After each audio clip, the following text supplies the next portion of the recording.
Once upon a time, there were two merchants who were friends. Both of them were getting ready for business trips to sell their merchandise, so they had to decide whether to travel together. They agreed that, since each had about 500 carts and they were going to the same place along the same road, it would be too crowded to go at the same time. One decided that it would be much better to go first. He thought, the road will not be rutted by the carts, the bullocks will be able to choose the best of all the grass, we will find the best fruits and vegetables to eat, my people will appreciate my leadership and, in the end, I will be able to bargain for the best prices. The other merchant considered carefully and realized there were advantages to going second. He thought, my friend's carts will level the ground so we won't have to do any road work, his bullocks will eat the old rough grass and new tender shoots will spring up for mine to eat. In the same way, they will pick the old fruits and vegetables and fresh ones will grow for us to enjoy. I won't have to waste my time bargaining when I can take the price already set and make my profit. So he agreed to let his friend go first.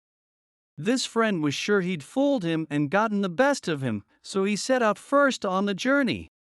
The merchant who went first had a troublesome time of it. They came to a wilderness called the waterless desert, which the local people said was haunted by demons. When the caravan reached the middle of it, they met a large group coming from the opposite direction. They had carts that were mud smeared and dripping with water. They had lotuses and water lilies in their hands and in the carts. The headman, who had a know-it-all attitude, said to the merchant, "Why are you carrying these heavy loads of water? In a short time you will reach that oasis on the horizon with plenty of water to drink and dates to eat. Your bullocks are tired from pulling those heavy carts filled with extra water, so throw away the water and be kind to your overworked animals." Even though the local people had warned them, the merchant did not realize that these were not real people, but demons in disguise. They were even in danger of being eaten by them. Being confident that they were helpful people, he followed their advice and had all his water emptied onto the ground. As they continued on their way, they found no oasis or any water at all. Some realized they'd been fooled by beings that might have been demons and started to grumble and accuse the merchant. At the end of the day, all the people were tired out.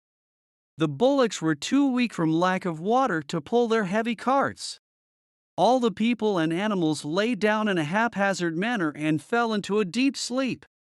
Lo and behold, during the night the demons came in their true frightening forms and gobbled up all the weak defenseless beings.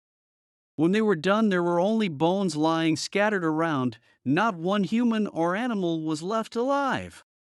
After several months, the second merchant began his journey along the same way. When he arrived at the wilderness, he assembled all his people and advised them, "This is called the waterless desert, and I have heard that it is haunted by demons and ghosts. Therefore we should be careful. Since there may be poison plants and foul water, don't drink any local water without asking me."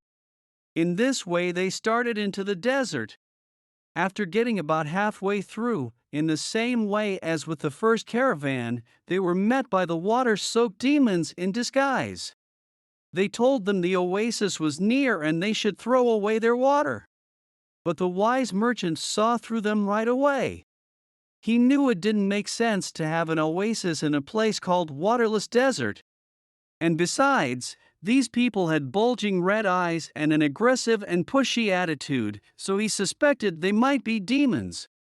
He told them to leave them alone, saying, "We are businessmen who don't throw away good water before we know where the next is coming from." Then, seeing that his own people had doubts, the merchant said to them, "Don't believe these people, who may be demons, until we actually find water. The oasis they point to may be just an illusion or a mirage. Have you ever heard of water in this waterless desert? Do you feel any rain wind or see any storm clouds?" They all said, "No," and he continued, "If we believe these strangers and throw away our water, then later we may not have any to drink or cook with, then we will be weak and thirsty. It would be easy for demons to come and rob us, or even eat us up. Therefore, until we really find water, do not waste even a drop." The caravan continued on its way and, that evening, reached the place where the first caravan's people and bullocks had been killed and eaten by the demons. They found the carts and human and animal bones lying all around. They recognized that the fully loaded carts and the scattered bones belonged to the former caravan. The wise merchant told certain people to stand watch around the camp during the night.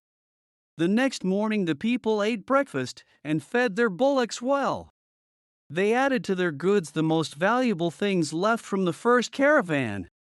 So they finished their journey very successfully and returned home safely so that they and their families could enjoy their profits.